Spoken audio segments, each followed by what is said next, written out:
Ce show dédié pour la Refoua Shlema de Rudy Moshe Ben Ruchama Raima. Histoire toute fraîche, datant de la semaine passée.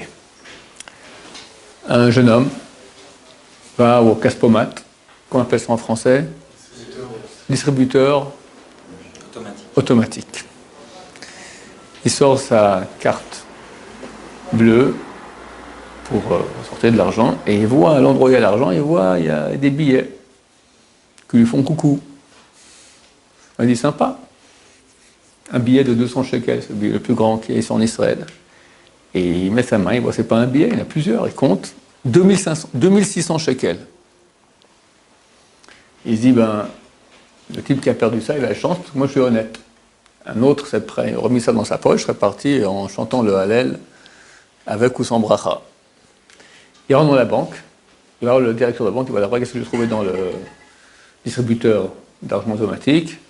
Vérifiez s'il vous plaît la dernière transaction qui a été faite, et comme ça, vous remettez ça à son propriétaire.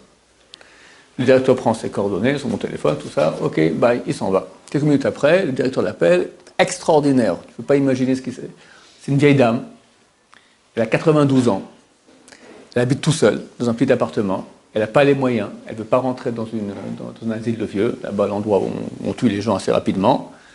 Elle se bat difficilement pour survivre. Elle devait payer avec cet argent-là sa location du mois.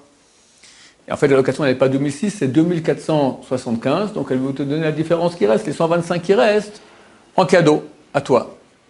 En tout cas, merci beaucoup. Elle te remercie vraiment pour ton acte d'honnêteté. Moi, je te félicite aussi parce que c'est une femme, on la connaît, vraiment, elle se bat.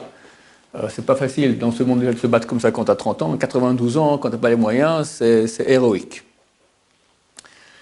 Et le type, il pose des questions, mais vraiment comme ça, et comment elle est, enfin, il prend des renseignements. Ok, merci beaucoup, bye.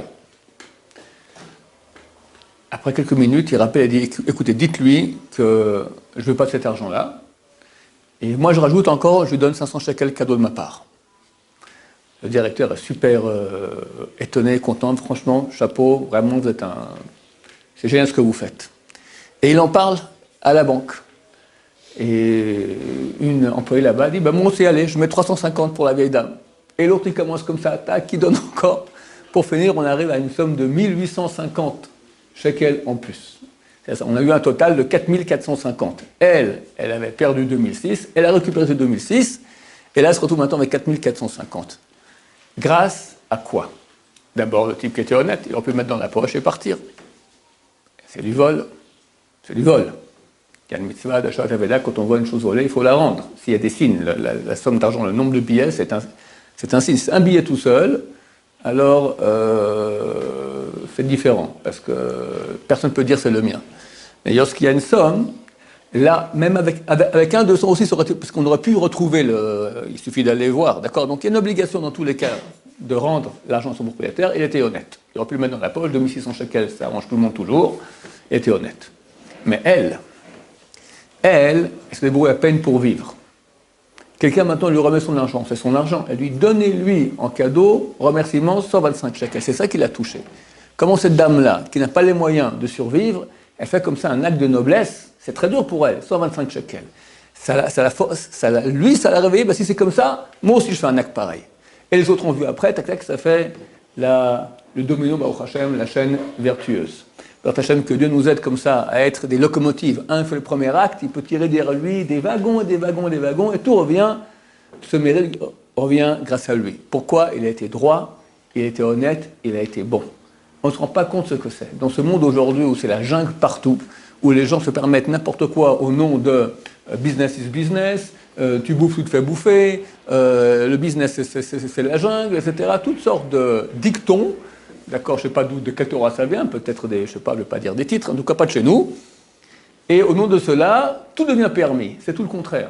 Tu n'auras pas la bracha, tu seras maudit. Maudit. Et regardez aujourd'hui, ça ne manque pas. Tout le monde aujourd'hui, il est maudit. Combien de souffrances, combien de tristesse, combien d'amertume. Tout ça pour gagner un peu plus, percer un peu. C'est bête comme tout. C'est pas droit. Et en plus, tu perds tout parce qu'Hachem, l'argent que tu devais recevoir, tu le recevras de toute façon. Donc maintenant que tu l'as piqué, alors tu l'as piqué de façon mauvaise, alors ça va attirer avec lui tous les nombreux wagons de malédiction. Dieu nous en préserve. Il faut choisir. Je me demande toi la vie et la mort, choisis la vie. Baruch Adonai, l'olam, amen, amen.